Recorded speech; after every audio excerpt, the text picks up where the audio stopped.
Tuh hidupkan kipasnya tuh, kelihatan kan tuh.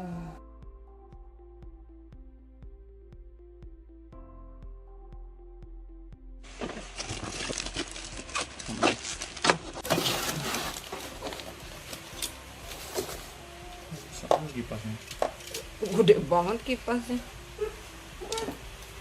Kipas untuk rambutnya.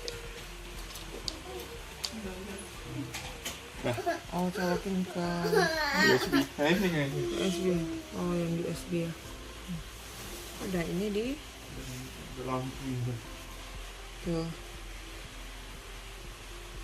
Tuh dicolokin, terus lepas sendiri dia. Tuh, ada lampunya. Tinggal dicabut. Nah, itu kan.